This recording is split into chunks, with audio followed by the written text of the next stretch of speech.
Hello friends, इस video में हमने जो नेमराज सुंडा के रिवीजन के लिए जो वीडियो सीरीज़ स्टार्ट की है उसके दूसरा लेक्चर जिसमें हम जनरल एग्रीकल्चर के बारे में डिस्कस करेंगे। तो आप इस वीडियो को काफ़ी अच्छे से देखें और जितनी ज़्यादा बार हो सके उतनी ज़्यादा बार रिवाइज़ करें, क्योंकि एग्रीकल्चर में होने वाले प्रत्येक एग्जाम में नेमराज सुंडा बुक से काफ़ी क्वेश्चंस आते हैं। इसलिए हम इसको स्टार्ट करते हैं। ठीक है, fast revision. General agriculture unit 2, ठीक है, अबाउट इंडियन एग्रीकल्चर। इंडिया का सबसे पहले देखते हैं जियोग्राफिकल एरिया कितना है। 32,87,263 वर्ग kilometre, 328.74 million hectare. Total reporting area कितना है इंडिया का? 306। टोटल रिपोर्टिंग एरिया क्या है? कुछ एरिया इंडिया में अपन रिपोर्टेड नहीं है, जैसे कि अपन पोस्ट चले जाते हैं पाक अधिकृत कश्मीर वगैरह, तो ये क्या आ जाता है, उसमें आ जाता है अपना। ठीक है, टोटल डिग्रेडेड लैंड कितना है? 187। ग्रॉस क्रॉप्ड एरिया कितना है? 193।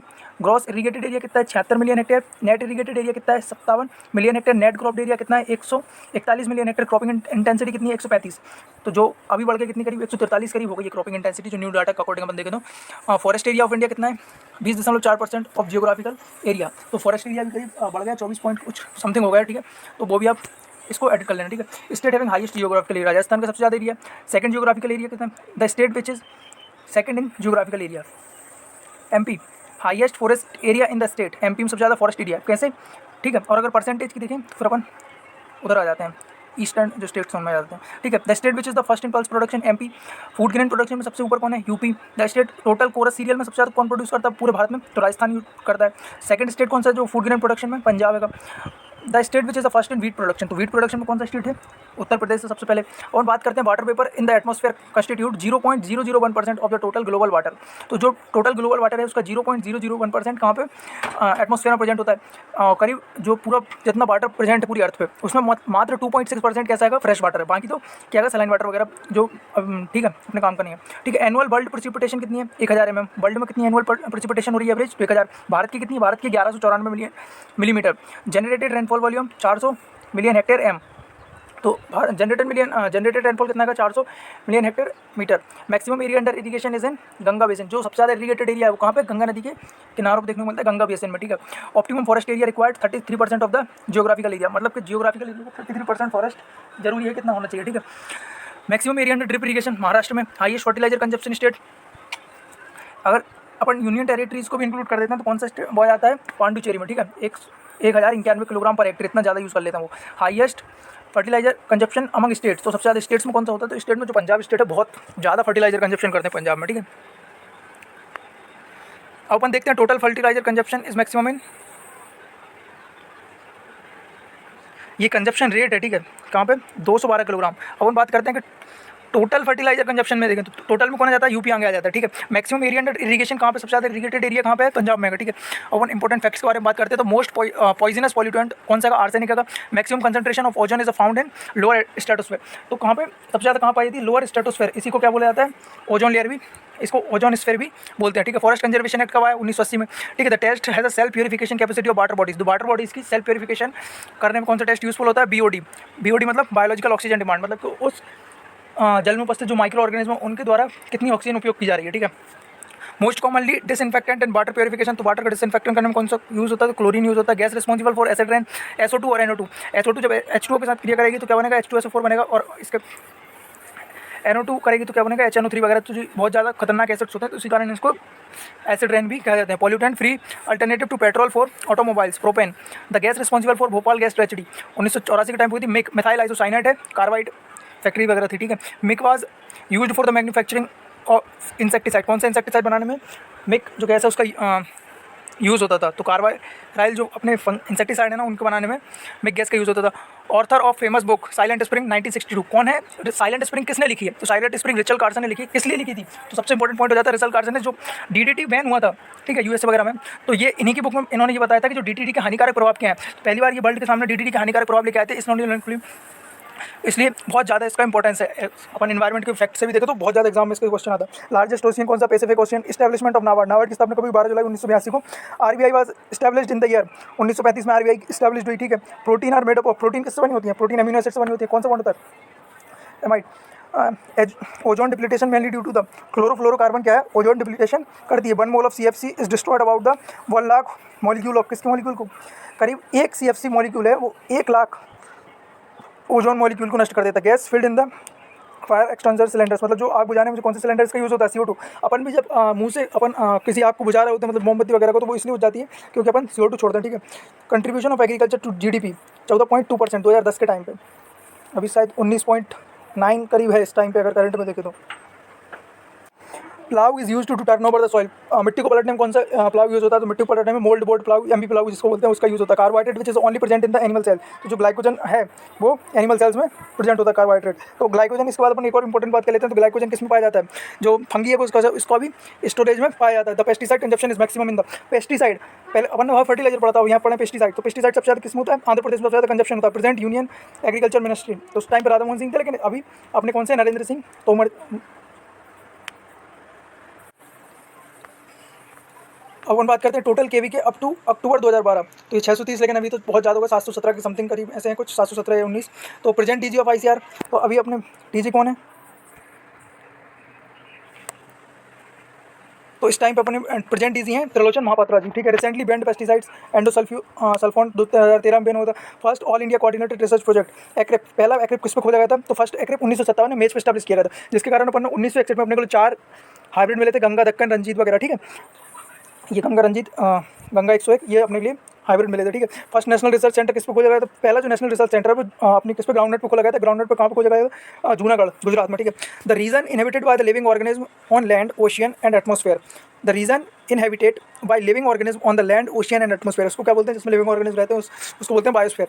Name the plant which produce themselves through photosynthesis, phototrophs या ऑटोट्रॉफस, जो अपना फूड खुद बना लेते हैं उन प्लांट को अपन फोटोट्रॉफस या ऑटोट्रॉफस प्लांट्स बोलते हैं, किसके द्वारा, प्रकाश संश्लेषण के द्वारा, ठीक है। सोई जेनेरिस, बहुत इंपॉर्टेंट पॉइंट आ जाता है जेनेटिक्स के तौर पर अपन देखें तो, जो प्लांट वैरायटी कंजर्वेशन वगैरह इनमें देखें तो अपन इंटेलेक्चुअल प्रॉपर्टी राइट में सोई जेनेरिस used in GAT, general agreement on traffic and trade प्रोप्यूल्स इन लैटिन वर्ड, कौन सा वर्ड है, लैटिन वर्ड, जिसका मतलब होता है सिस्टम ऑफ इट्स अवन, एक खुद ही का सिस्टम, ठीक है। इस system of its own, India born neem patent in March 2000 from the GR Grace company of America since 1999। तो भारत ने 2005 में जो नीम का पेटेंट था GR ग्रेस कंपनी के पास, उसको जीत लिया था 2005 के टाइम पर, ठीक है।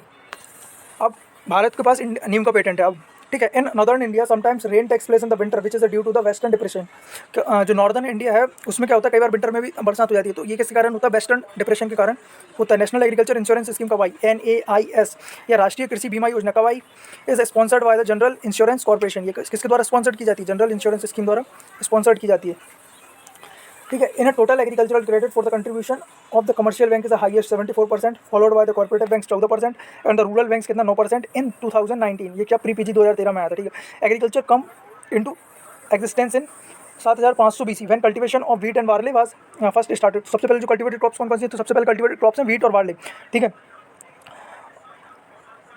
कब चालू हुआ था इनका, 7500 BC के टाइम पे इनका कल्टीवेशन स्टार्ट हुआ था। Minimum support price of various crops are recommended by the commission, recommended कौन, जो मिनिमम MSP है वो कौन करता है, ठीक है। रिकमेंडेड कौन करता है, तो commission on agriculture cost and price CACP करता है। एट प्रेजेंट 24 क्रॉप्स हैं अभी अंडर इसके MSP के अंतर है, जिनमें अपन MSP सरकार निकालती है, ठीक है। Accumulation of nutrients in lake और pond due to the human interventions और natural process is called as eutrophications, मतलब कि उसमें बहुत ज़्यादा न्यूट्रिशन वगैरह हो जाएंगे तो माइक्रो ऑर्गेनिज्म उसमें वो हो जाएंगे, ठीक है। एक्युमुलेशन ऑफ न्यूट्रिएंट्स, मतलब जो सबसे ज़्यादा तो नाइट्रेट वगैरह इसमें रिस्पॉन्सिबल होते हैं यूट्रीफिकेशन में। तो maximum number off campus under single agricultural university, तो जो JNK भी अपनी जो यूनिवर्सिटी है, ठीक है, जबलपुर की, उसमें सबसे ज़्यादा कैंपस है भैया पूरे भारत में, ठीक है। बहुत ज़्यादा कॉलेज खोल दिए इन लोगों ने, ठीक है। Central agricultural university, central agriculture university कौन सी है, इम्फाल में, अभी अपनी वहाँ पर बन गई कौन सी, राजेंद्र प्रसाद एग्रीकल्चर यूनिवर्सिटी पूसा में, ठीक है, वो भी सेंट्रल की है। Is the only multi state agricultural university with 7 colleges among sister state, तो जो एकमात्र इंटर स्टेट, मतलब कि 2 स्टेट के बीच में जो शेयर करती है सेंट्रल एग्रीकल्चर यूनिवर्सिटी, इम्फाल जो मणिपुर की यूनिवर्सिटी है, is the only multi state agricultural university with 7 colleagues colleges among sister state. तो जो इसके कॉलेजेस हैं वो कहाँ पे, जो सिस्टर स्टेट्स हैं, जो अपने 7 सिस्टर्स हैं उधर ईस्ट इंडिया में, वहाँ के डिफरेंट स्टेट्स में इसके कॉलेजेस हैं, ठीक है। ICR institute deemed to be universities, IERI Indian agriculture research institute Pusa नई Delhi, IVRI Indian veterinary research institute Izzatnagar में है अपना। देन अपन बात करते हैं NDRI का सबसे ऊपर, अभी जो रैंकिंग के हिसाब से देखें तो NDRI सबसे ऊपर है। उसके बाद, ठीक है, NDRI national dairy research institute Karnal Haryana में। CIFE central institute of fisheries education, ये मुंबई में है। इसके बाद अपन बात करते हैं AAI, Allahabad agriculture institute Allahabad में। अपन बात करते हैं अब एग्रीकल्चर जो रिसर्च इंस्टीट्यूट, कोई से भी एग्जाम ऐसा नहीं है जिसमें एग्रीकल्चर रिसर्च इंस्टीट्यूट से एक भी क्वेश्चन ना आता हो। एक क्वेश्चन, एक से लेकर 2 क्वेश्चन पर हमेशा ऐसे आते हैं, ठीक है। तो इसको आप अच्छे से पढ़ लेने के बाद, तो सबसे पहले अपन बात करते हैं CARI, central agriculture research institute, ये कहाँ पे है? पोर्ट ब्लेयर, जो अंडमान निकोबार द्वीप समूह है ना अपना, उस पे है, ठीक है। इसके बाद अपन बात करते हैं CARI, central avian research institute, ये कहाँ पे है? Avian research institute, Izzatnagar Bareilly. CAZRI, central arid zone research institute, ये कहाँ पे है? जोधपुर में। CIAE, central institute of agriculture engineering, अपन भोपाल आते हैं तो भोपाल में पढ़ते हैं, ठीक है, बरसी रोड पे। सेंट्रल एरिड, इसके बाद अपन बात करते हैं CICR, central institute for cotton research, cotton की रिसर्च कहाँ होती है? नागपुर में। नागपुर में अपने जो कौन से कुंदन सिंह जी, जो जिन्होंने BD सिंह को बुक लिखी है, वो भी वहीं पे है, ठीक है। इसके बाद अपन बात करते हैं CIPHET, central institute of post harvest engineering and technology. तो सबसे ज़्यादा देखो एक कंसेप्ट याद रखना कि पोस्ट हार्वेस्टिंग वगैरह जो हार्वेस्टिंग ज़्यादा कहाँ होती है? तो पंजाब में होती है, तो पंजाब के लुधियाना में आएगा, ठीक है। इसके बाद अपन बात करें तो क्रीडा, central research institute for dry land agriculture, ये कहाँ पे है? हैदराबाद में। इसके बाद अपन बात करें तो क्रीजैप, क्रीजैप कहाँ पे है? गोरखपुर, विकास मंगल से यहाँ पर पढ़ाते हैं अपने लिए, ठीक है।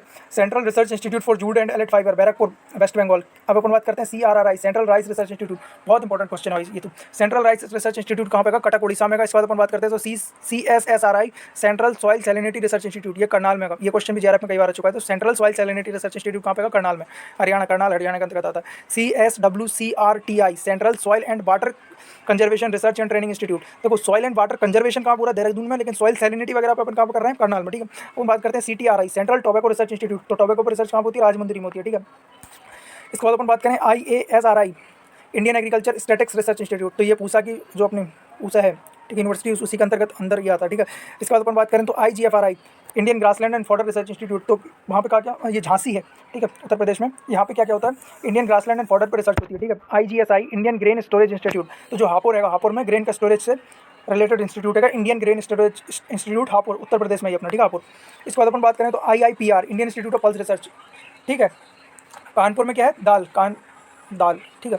तो ऐसा आप याद कर लेना। Indian institute of soil science, Indian institute of soil science Bhopal में, Indian institute of forest Bhopal में, central institute of agricultural engineering, ये तीनों भोपाल में, ठीक है। इसके बाद अपन बात करें तो इंडियन लैक रिसर्च इंस्टीट्यूट, तो रांची, तो झारखंड के अंतर्गत आता है, उसमें क्या होता है? लैक पर रिसर्च होती है, ठीक है। अपन बात करें Indian institute of vegetable research, तो अपन जो वाराणसी है, 20 से वाराणसी बीच से vegetables, Indian institute of vegetable research कहाँ पे? वाराणसी। देन अपन बात करें तो NIRJAFT, national institute of research on jute and allied fibre technology, तो जो जूट, अब आप देखो जूट वगैरह सबसे ज़्यादा कहाँ पे होते हैं? तो ये वेस्ट बंगाल में होते हैं, ठीक है। तो वहाँ पे जो एक और कंसेप्ट आप हमेशा याद रखना कि जो क्रॉप जहाँ पे ज़्यादा उसका वो हो रहा है, ठीक है, तो उसका ज़्यादातर उसी जगह पर उसके इंस्टीट्यूट वगैरह रहते हैं। तो जैसे अपन बात करें तो national institute of research on jute and allied fibre technologies, ये कहाँ पे? कलकत्ता, वेस्ट बंगाल में। अपन बात करें SBI सुगरकेन ब्रीडिंग इंस्टीट्यूट, ये कहाँ पे? कोयम्बटूर में, तमिलनाडु में। अपन बात करें विवेकानंद पर्वतीय अनुसंधान संस्थान अल्मोड़ा, ये कहाँ पे है? Uttarakhand. Animal science and fisheries से रिलेटेड जो इंस्टीट्यूट है उनके बारे में अपन देख लेते हैं, कई बार बहुत बार इनसे क्वेश्चन आते हैं, ठीक है। अपन बात करें CARI, central avian research institute, अपन इज्जत नगर यूपी में आएगा। CIFRI, central inland fisheries research institute, तो इनलैंड के पर बात करते हैं तो इनलैंड बैरकपुर में आएगा। Central institute of fisheries technology पे कहाँ पे होती है?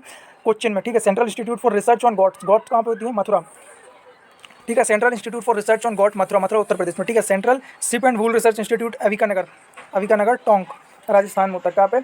शिप, भेड़ और उसके ऊन पे, वूल पे research institute Avikanagar. National institute of animal nutrition and physiology, Bangalore में है, कर्नाटक में। इसके बाद अपन बात करें तो NFDB, national fisheries development board, NFDB, बहुत इंपॉर्टेंट क्वेश्चन है, कहाँ पे? हैदराबाद में। कब स्टैब्लिश हुआ? 2006 में। National fisheries development board Hyderabad में है, 2006 में, ठीक है। अपन बात करें तो नेशनल ब्यूरोज, अब मुख्यतः क्या है? कितने? 6 नेशनल ब्यूरोज हैं भारत में, ठीक है। तो सबसे पहले देखो इनको याद करने की बहुत अच्छी से अपन याद कर सकते हैं इनको। National bureau of plant genetic resources नई दिल्ली में 1976 में बना था, ठीक है। कब बना था? 1976 में, national bureau of plant genetic resources. इसके बाद अपन बात करें तो national bureau of soil survey and land use planning कहाँ पे है? नागपुर में। National bureau of animal genetic research Karnal में है। इसके बाद अपन बात करें तो national bureau of fish genetic resource, ये कहाँ पे है? लखनऊ में। इसके बाद अपन बात करें national bureau of agriculture important crop, ये कहाँ पे है? महू में, उत्तर प्रदेश में। इसके बाद अपन बात करें तो national bureau of agriculture important stock insects, ये बेंगलोर में है।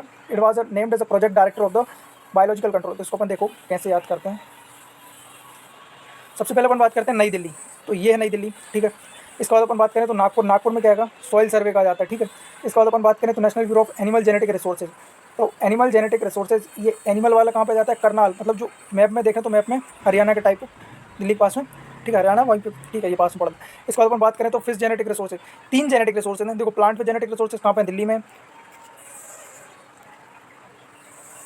प्लांट की जेनेटिक रिसोर्सेज कहाँ पे, दिल्ली में। दूसरा पॉइंट बात करें एनिमल जेनेटिक रिसोर्सेज, तो एनिमल के लिए अपने को कहाँ जाना पड़ता है, करनाल में जाना पड़ेगा, ठीक है। इसलिए वन फिश की जेनेटिक की बात करें तो फिश जेनेटिक कहाँ पे, उत्तर प्रदेश। अपन बात करें तो एग्रीकल्चरली इंपॉर्टेंट माइक्रो ऑर्गेनिज्म, तो जो एग्रीकल्चर से इंपॉर्टेंट जो माइक्रो ऑर्गेनिज्म है उनके लिए अपन को महू में जाना पड़ेगा, महू उत्तर प्रदेश, ठीक है। इसके बाद अगर अपन बात करें तो जो national bureau of agriculture important insect हैं वो कहाँ पे, बैंगलोर, मतलब साउथ इंडिया में अपन जाते हैं, ठीक है। ये अपन ने 6 पढ़ लिए, इन 6 से आ जाता है, जनरली क्वेश्चन आते रहते हैं, ठीक है। इसके बाद अपन बात करें तो इंटरनेशनल इंस्टीट्यूट है कुछ, उनके बारे में अपन बात करते हैं। तो इंटरनेशनल राइस रिसर्च इंस्टीट्यूट ये कहाँ पे होगा, मनीला, या अभी जो शिफ्ट हो गया मनीला से लॉस वेगास, फिलीपींस के अंतर्गत, फिलीपींस में आता है, 1960 में बनाता है, ठीक है, इंटरनेशनल लेवल पे। इसके बाद अपन बात करें तो सिमिट मैक्सिको में, सिमिट कहाँ पे, मैक्सिको में, ठीक है। World donate international centre for maize and wheat improvement at Mexico in 1966। तो मैक्सिको जो सिमिट है उसी से अपनी जो क्या डॉर वेराइटीज़ बनाई गई थी, ठीक है। वहीं पे अपन बात करें ICARDA international centre for agriculture research in dry land areas, ये कहाँ पे, अलेप्पो सीरिया में। इक्रीसैट की बात करें तो इक्रीसैट भारत में है, ठीक है। भारत में कहाँ पे, international crop research institute for semi arid tropics Hyderabad में है, ठीक है। अपन बात करें ILRAD international laboratory for research on animal disease, animal जो डिसीज़ है उन पर रिसर्च करने के लिए लेबोरेटरी कहाँ पे है, केन्या में है, ठीक है। कहाँ पे, केन्या में। इसके बाद अपन बात करें ICGEB international centre for genetic engineering and biotechnology, ये कहाँ पे है, Trieste Italy and new Delhi India. International के कहाँ पे इसके वो हैं सेंटर, तो Trieste Italy and new Delhi India में, 3 जगह हैं, ठीक है। इसके बाद अपन बात करें तो IBPGR international board of plant genetic resources, ये काम रोम इटली में 1974 बना था, 1974 में ये बना। तो इसी के कारण पूरे वर्ल्ड में बनाए गए थे जो सेंटर्स वगैरह, तो इसी के अंतर्गत अपना वो NBPGR बना था, national bureau plant genetic resources, 76 में, 2 साल बाद इससे। इसके बाद अपन बात करें तो IIMI international irrigation management institute Sri Lanka में है, ये बहुत इंपॉर्टेंट क्वेश्चन है, चल जा रहा है अपने यहाँ, ठीक है।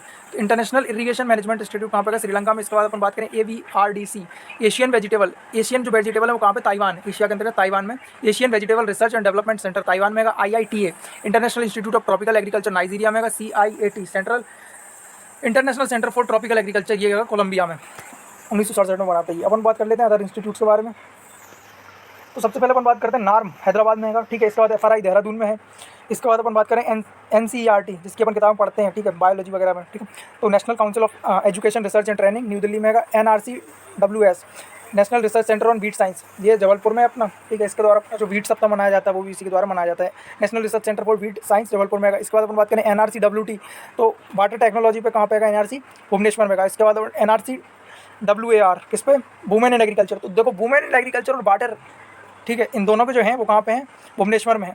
इसके बाद अपन बात करें PDWMR project director of water management research, project director water management पे करना तो क्या करोगे आप, पटना पहुँच जाओगे आप, ठीक है।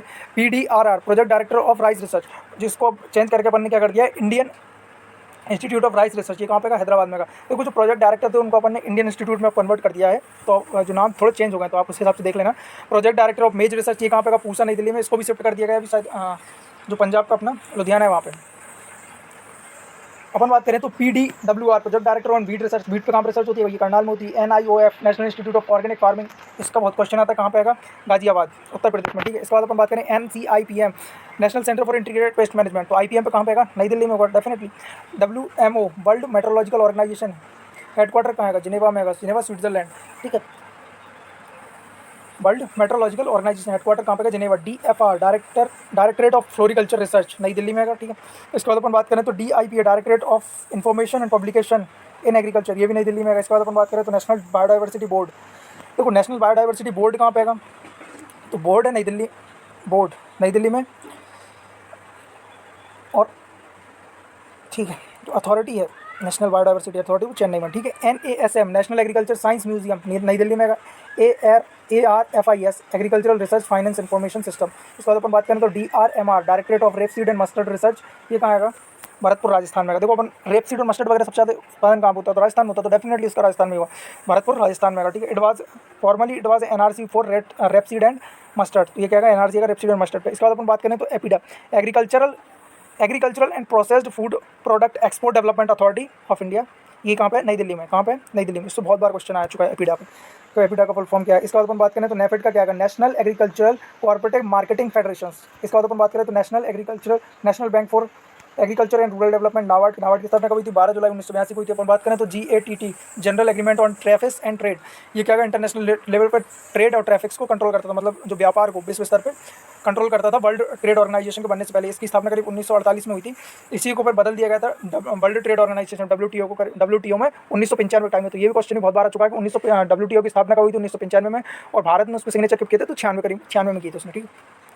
अपन बात करें तो CSEP commission on agriculture cost and price नई दिल्ली में है। इसके बाद अपन बात करें तो NIAM national institute of agriculture marketing, ये कहाँ पे? जयपुर में है। इसके बाद अपन बात करें तो LMPS large sized Adivasi multipurpose cooperative society, ये ठीक है। इसके बाद अपन बात करें CFQCTI central fertiliser quality control and training institute, ये फरीदाबाद में है, ठीक है। इसके बाद अपन बात करें तो NPPTI national plant protection and training institute, देखो प्लांट प्रोटेक्शन और ट्रेनिंग कहाँ पे होती है? Plant protection and training institute कहाँ पे है? तो हैदराबाद में है, ठीक है। हैदराबाद में बहुत सारे इंस्टीट्यूट है, सब एक बार देखेंगे इसको। DMI directorate of marketing and inspection, ये भी फरीदाबाद में है। अब अपन बात करते हैं अबाउट ICR के बारे में कुछ मुख्य बातें, उनको अपन देख लेते हैं। ICR 1926 में देखो रॉयल कमीशन लेके आया अपन, भारत में रॉयल कमीशन आया। 1928 में रॉयल कमीशन ने बताया कि उसने रिपोर्ट सबमिट की, तो उसने बताया कि एग्रीकल्चर वो खुलने चाहिए, एक जो बॉडीज़ जो पूरे इंडिया में जो एग्रीकल्चर रिसर्च और डेवलपमेंट हो रहा है उसको कोऑर्डिनेट करे, ठीक है। 1929 में 16 जुलाई 1929 imperial council of agriculture research was formally born to promote coordinate agricultural research in India. 1947 में क्या हुआ? ICR named as a Indian counselling of agriculture research, इसका नेम चेंज हुआ, इंपीरियल से चेंज हुआ इंडियन एग्रीकल्चर रिसर्च इंस्टीट्यूट में, Indian council of agricultural research में। इसके बाद अपन बात करें तो 1965 में फर्स्ट डायरेक्टर जनरल कौन थे? BP पाल जी, ठीक है। He initiated all India coordinated research project एक्रिप, ठीक है। 1966 में बात करें तो ICR regarded as an autonomous body, 1966 में ICR को ऑटोनॉमस बॉडी बना दिया गया, ठीक है। प्रेसिडेंट ऑफ ICR, जो ICR का प्रेसिडेंट होता है वो कौन होता है? यूनियन मिनिस्टर ऑफ एग्रीकल्चर, मतलब जो कृषि मंत्री होते हैं अपने भारत के, उसी को क्या बोलते हैं? ICR के प्रेसिडेंट होते हैं, ठीक है। इसके बाद अपन बात करें तो director general of ICR also secretary of DAR, जो अपने जो ICR के जो डायरेक्टर जनरल होंगे, ठीक है, वो क्या होते हैं? जो DARE department of agriculture research and education है, उसके क्या होता है? सेक्रेटरी होते हैं। DG of ICR also secretary of DARE, जो कब हुआ? Established in 1973। फर्स्ट प्रेसिडेंट कौन थे? खान बहादुर सर महमूद मोहम्मद हबीबुल्ला जी हैं फर्स्ट प्रेसिडेंट। अपन बात करें तो ICR के क्षेत्र में कुछ अवार्ड्स भी दिए जाते हैं, ठीक है। अपन बात करें तो ICR में हरि ओम आश्रम ट्रस्ट अवार्ड ये किया जाता है, published research in crop science. Punjab Rao Deshmukh women agriculture scientist को पंजाब राव देशमुख अवार्ड दिया जाता है। इसके बाद जवाहरलाल नेहरू अवार्ड, ये क्या होता है? जो सबसे अच्छी PhD थीसिस लिखता है एग्रीकल्चर और एलिड सेक्टर में, उसको दिया जाता है। अब जगजीवन राम किसान अवार्ड, जो जगजीवन राम किसान अवार्ड है 2 इनोवेटिव फार्मर्स को दिया जाता है एग्रीकल्चर और एलिड साइंसेज में, ठीक है। इसके बाद अपन बात करें चौधरी चरण Singh award excellence journalism in the field of agricultural research and development. इसके बाद राजेंद्र प्रसाद अवार्ड भी है, वो किसमें? हिंदी में, लिटरेचर वगैरह में दिया जाता है, ठीक है। अब बात करें important publication related to agriculture, तो एग्रीकल्चर से संबंधित जो इंपॉर्टेंट पब्लिकेशंस, मतलब जो किताब वगैरह, ये जो पत्रिकाएं वगैरह जो निकाली जाती हैं, उनके बारे में बात करते हैं। तो सबसे पहले बात करते हैं अपन कुरुक्षेत्र किससे निकलती है? मिनिस्ट्री ऑफ रूरल डेवलपमेंट, नई दिल्ली में का। इसके बाद current science association and Indian academy of science Bangalore द्वारा निकाली जाती है। इंडियन अकेडमी ऑफ साइंस है, उसके द्वारा निकाली जाती है बेंगलोर द्वारा। इसके बाद अपन बात करें साइंस रिपोर्टर, तो साइंस रिपोर्टर ये कहाँ से निकाली जाती है? CSIR central science and industrial research, नई दिल्ली द्वारा। अब अपन बात करते हैं कंट्रीब्यूशन ऑफ एग्रीकल्चर एक्सपर्ट, जो एग्रीकल्चर के जो साइंटिस्ट हैं, ठीक है, जो बड़े बड़े वैज्ञानिक वगैरह हैं, उनका क्या क्या कंट्रीब्यूशन रहा है एग्रीकल्चर के क्षेत्र में, ठीक है। तो ये बहुत इंपॉर्टेंट है, जनरली इससे काफ़ी क्वेश्चंस आते रहते हैं। अपन बात करते हैं सबसे पहले MS स्वामीनाथन जी के बारे में, ठीक है, जिन्हें भारत में ग्रीन रिवॉल्यूशन के लिए फादर कहा जाता है, ठीक है, हरित क्रांति यही लेकर आए थे भारत में। तो ये MS स्वामीनाथन जी कैसे थे? वीट ब्रीडर थे। सबसे पहले बात करें father of green revolution India, x member of planning commission के एक्स मेंबर रहे हैं। वर्ल्ड फूड प्राइज जीता सबसे पहले, ठीक है।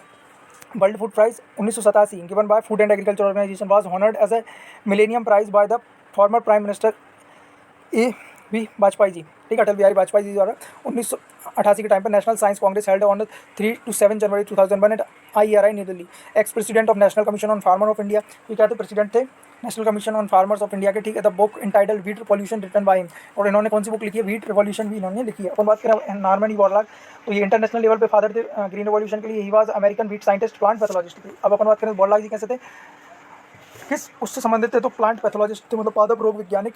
इसके बाद अवार्डेड नोबेल प्राइज, कब इनको नोबेल प्राइज मिला? 1970 में नोबेल प्राइज पीस के क्षेत्र में मिला, तो शांति के क्षेत्र में, ठीक है। 6 क्षेत्रों में जनरली नोबेल प्राइज मिलता है, तो उसमें से शांति के क्षेत्र में इनको मिला। अपन बात करते हैं वर्गीस कुरियन जी को, ठीक है, father of white revolution India, Bharat में सफ़ेद क्रांति यही लेके आए थे। एक्स चेयरमैन ऑफ NDDV आनंद, जो अमूल, ठीक है, वो है, वो भी इन्हीं ने इस्टेब्लिश किया, ठीक है। Brain behind the scheme operation flood 1970 से लेकर 1996 के बीच में जो ऑपरेशन फ्लड चलाएगा वो भी इन्हीं के द्वारा। और ये भी क्वेश्चन पूछ लेते हैं ऑपरेशन फ्लड किससे संबंधित है, तो ये दुग्ध उत्पादन से संबंधित है। मैक्स से अवार्ड मिला उनको 1963 में, got world food prize in 1989 में। अब हम बात करते हैं एस के वार्शल के बारे में। ये क्या है, सबसे पहले तो मेज ब्रीडर है, इन्होंने वर्किंग इट सिमिट, ठीक है, awarded world food prize in the year 2000 for the research on QPM quality protein maize, ठीक है। क्वालिटी प्रोटीन मेज होती है, जनरली क्या होती है, मेज में ट्रिप्टोफैन और लाइसिन कंटेंट कम पाया जाता है, तो उसको बढ़ाने के लिए इन्होंने क्या बनाया, क्वालिटी प्रोटीन मेज, जिसमें लाइसिन और ट्रिप्टोफैन कंटेंट ज़्यादा होता है, ये इन्होंने बनाई, ठीक है। अपन बात करते हैं doctor KL Chadha. KL Chadha pomologist हैं, हॉर्टिकल्चर के क्षेत्र में इनका काफ़ी नाम चलता है, father of golden revolution in India. तो इनने क्या, गोल्डन रिवॉल्यूशन, अब ये पूछ सकते हैं गोल्डन रिवॉल्यूशन किससे संबंधित है, किससे, हॉर्टिकल्चरल क्रॉप से। Doctor RS Paroda forest breeder हैं, ex DG of ICR। Doctor RS Paroda कौन है, फॉरेस्ट ब्रीडर। इसके बाद अपन बात करें Amrita Patel, chairperson of NDDB Anand. Sanjay Raja Ram, जो अपने राजा राम जी हैं वो क्या है, वीट ब्रीडर हैं, awarded China's friendship medal in 2001। GH खोस, कौन बात करते हैं GS खोस के बारे में, तो राइस ब्रीडर है, बॉल प्राइज मिला फॉर एग्रीकल्चर 2000 में for his extraordinary contribution to plant breeding and genetics specially in the rice. Khush super rice बनाया था इन्होंने, ठीक है। अपन बात करते हैं क्रॉप इंप्रूवमेंट अचीवमेंट्स। जो क्रॉप इंप्रूवमेंट में जो अचीवमेंट हुआ उनके बारे में अपन अच्छे से देख लेते हैं, वैसे भी जनरली क्वेश्चंस काफ़ी आते रहते हैं। सबसे पहले बात करते हैं जेनेटिकली मॉडिफाइड क्रॉप्स की, ठीक है। तो GM क्रॉप्स अपन जिनको बोलते हैं, the crops which one or many of its traits are altered or the enhanced through the process of genetic engineering is known as. तो कुछ जेनेटिक इंजीनियरिंग करते हैं, तो कुछ जेनेटिक इंजीनियरिंग या रिकॉम्बिनेंट DNA टेक्नोलॉजी और कुछ जीन्स को इंसर्शन वगैरह किए जाते हैं इनमें, तो जिस द्वारा जो क्रॉप मॉडिफाइड वो क्रॉप बनती है उसको अपन बोलते हैं जेनेटिकली मॉडिफाइड। जेनेटिक तौर पर मतलब जो मॉडिफाइड हो उसको बोलते हैं जेनेटिक मॉडिफाइड क्रॉप्स। जैसे कि BT कॉटन को डेवलप्ड अगेंस्ट कॉटन बॉलवर्म्स। इसका तो अपन बात करते हैं, तो bacillus thuringiensis is a soil bacterium that produces a protein lethal to insect larva affecting the digestive system of the bollworms. जो ये किससे BT को किससे निकाला गया, तो बेसिलस thuringiensis से निकाला गया। ये क्या करता है, जो लेपिडोप्टेरियन इंसेक्ट्स होते हैं उनका क्या डाइजेस्टिव सिस्टम को इन्फेक्ट करता है। ये कहाँ पे, उनको जब वो खाते हैं तो उनके पेट में चला जाता है और इसके क्षारीय माध्यम के कारण वो उसकी जो सिस्टम की जो लेयर्स वगैरह होती है उनको डैमेज कर देता है, ठीक है। तो gene responsible for the effect of responsible for this effect is the क्राई1AC, ठीक है। जो पहला जीन कौन सा था, वो क्राई1AC था। GM cotton is the only crop permitted by the genetic engineering approval committee. देखो भारत में जो GM क्रॉप्स होती हैं उनका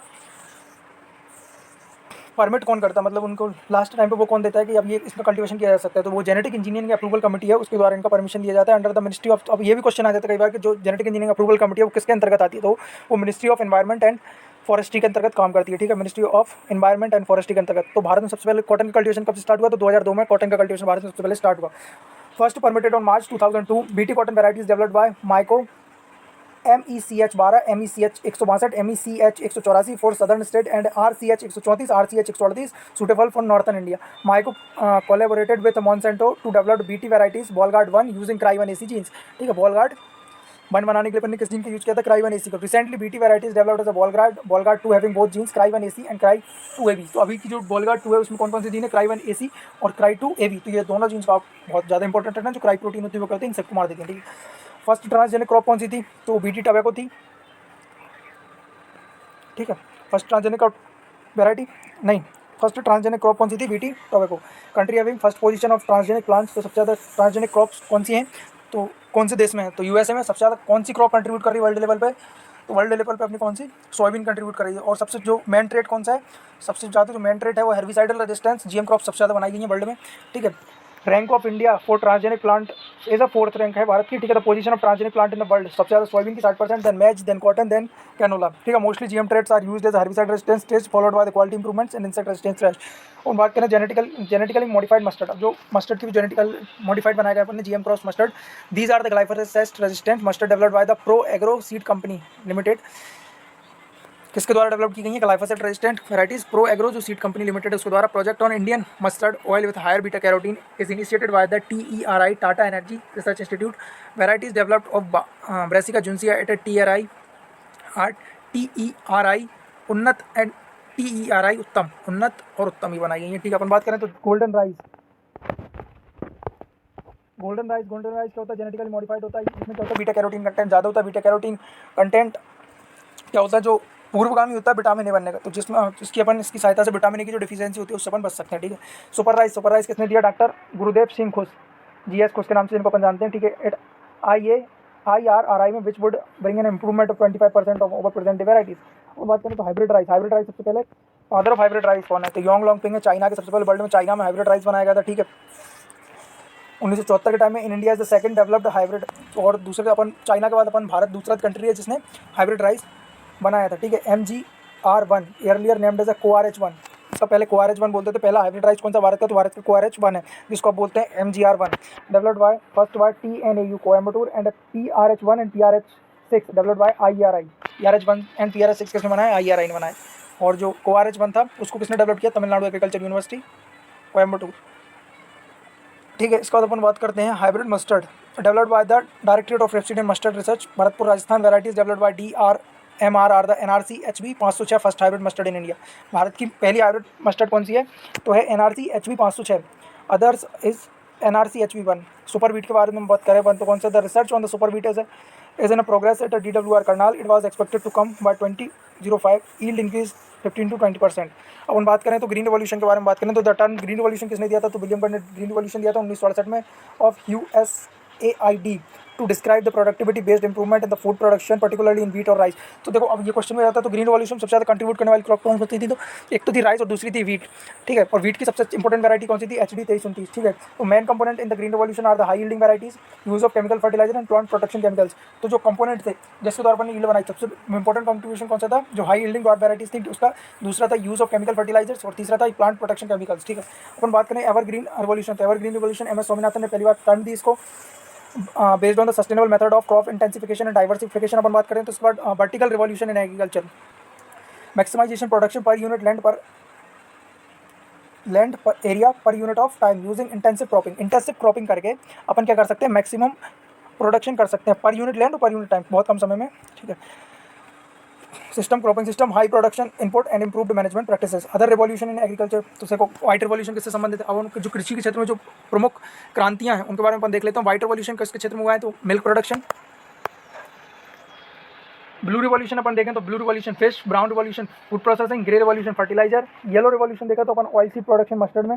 रेड रिवॉल्यूशन देखो तो या तो टोमेटो ले लो या फिर मीट, दोनों में कौन सी रेड रिवॉल्यूशन, ये पिंक, ठीक है। पिंक पवन और ऑनियन प्रोडक्शन में पिंक। गोल्डन रिवॉल्यूशन फ्रूट से संबंधित है। राउंड प्रोडक्शन पोटैटो संबंधित है। सिल्वर रिवॉल्यूशन एग और पोल्ट्री संबंधित है। ब्लैक रिवॉल्यूशन जो बायोफ्यूल होता है जेट ऑफ कार, ठीक है, उससे संबंधित है ब्लैक रिवॉल्यूशन। इसके बाद अपन बात करें तो rainbow revolution, all sector of, मतलब बहुआयामी तौर पर कृषि के पूरे विकास करना है तो अपन किसना, रेनबो रिवॉल्यूशन। और इससे बाद अपन बात करें तो परभनी, जो परभनी क्रांति जो वैराइटीज है, परभनी क्रांति किसकी वैरायटी है, परभनी क्रांति भिंडी की वैरायटी है। और परभनी रिवॉल्यूशन भी किससे संबंधित होगा, तो परभनी रिवॉल्यूशन भी अपना ग्राउंड नट से ही संबंध, वो सॉरी ओकरा से ही, ओकरा प्रोडक्शन से ही संबंधित होगा, ठीक है। अपन बात करें तो इंडिया, ये जो क्रांतियाँ हैं ये सारे एग्जाम्स में आती हैं, UPSC से लेके MPPSC, PSC, AFO, JRF, SRF, ARS, सारे एग्जाम्स में इससे क्वेश्चन आते हैं रिवॉल्यूशन वगैरह, तो इसको आप अच्छे से देखना। इसके बाद अपन बात करें तो इंडियन शेयर इन वर्ल्ड, देखो इंडिया में टोटल वर्ल्ड का 2.4% एरिया है, जो वर्ल्ड की जो पॉपुलेशन है उसके 17.5%। अपन दूसरे देश में सबसे ज़्यादा आबादी वाले देश हैं, ठीक है। अपन लाइव स्टॉक की बात करें तो अपन 15वें स्थान पे आते हैं, ठीक है। फॉरेस्ट एरिया अपना 1.5% है। India position in world agriculture, तो वर्ल्ड में अपन देखें तो भारत की पोजीशन फर्स्ट पोजीशन में अपन आते हैं। मैंगो, आम, banana, total irrigated area, milk production, jute and allied fibres, livestock production, tea production, total pulses production, coconut production और केजाब प्रोडक्शन में अपन पूरे वर्ल्ड में पहले नंबर पर आता है भारत, सबसे ज़्यादा अपने तरी इनका वो होता है, ठीक है। अपन सेकंड पोजीशन पे देखें तो अपन किसमें, व्हीट में आते हैं। सेकंड पोजीशन पर राइस में आते हैं। फ्रूट प्रोडक्शन में, सिल्क प्रोडक्शन में, वेजिटेबल प्रोडक्शन में, ऑयल सीड प्रोडक्शन और शुगरकेन प्रोडक्शन में अपन सेकंड नंबर पे। अपन बात करें थर्ड पोजीशन पर अपन टोबैको प्रोडक्शन और कॉटन प्रोडक्शन में तीसरे नंबर पर सक गए। अपन बात करें तो फोर्थ पोजीशन पर आते हैं जो नेचुरल रबर्स होती हैं of total world NR 8.5%। Despite this, India has emerged as the second largest consumer of NR, overtaking the United States with a share of 9.6% of the total world consumption 2000. In coffee production, India has a sixth position. Coffee के क्षेत्र में भारत में 6वें number पे है। Out of the total production of coffee 65 to 70% is exported. जितना भारत में produce होती है उसकी 60 to 75% अपन एक्सपोर्ट कर देते हैं।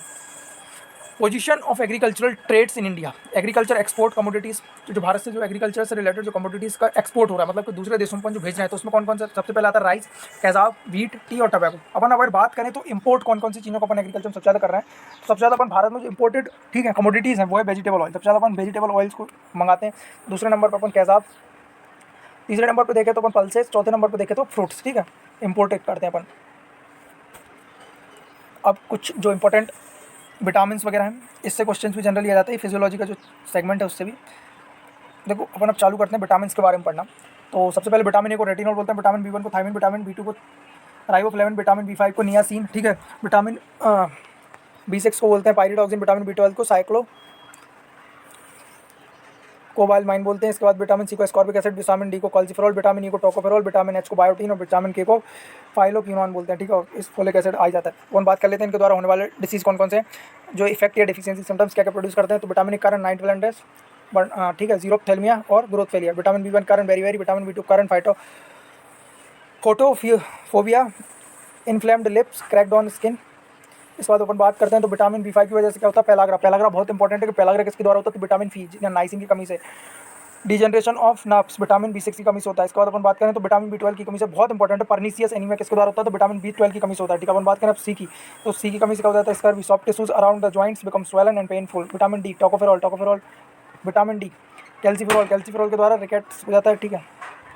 बॉन डिफॉर्मेशन हो जाता है, पिजन चेस्ट हो जाती है इन चिल्ड्रन एंड ऑस्ट्रोमलेशिया देखने को मिलता है जनरली एडल्ट्स में। तो पिजन चेस्ट किस में देखने को मिलती है, बच्चों में, और ऑस्ट्रोमलेशिया देखने को मिलता है बड़ों में, ठीक है। अब बात करते हैं तो विटामिन ई की वजह से क्या आ जाता है, स्टेरिलिटी आ जाती है, रिप्रोडक्टिव फेलियर, नपुंसकता। Vitamin H, dermatosis. Vitamin K, delayed clotting, मतलब रक्त का धक्का धीरे से बनेगा। और फोलिक एसिड की कमी से एनीमिया हो जाएगा, मतलब फोलिक एसिड में जनरली आयरन ही होता है तो एनीमिया हो जाएगा, ठीक है। देन अपन बात करें तो common modified plants and there uses.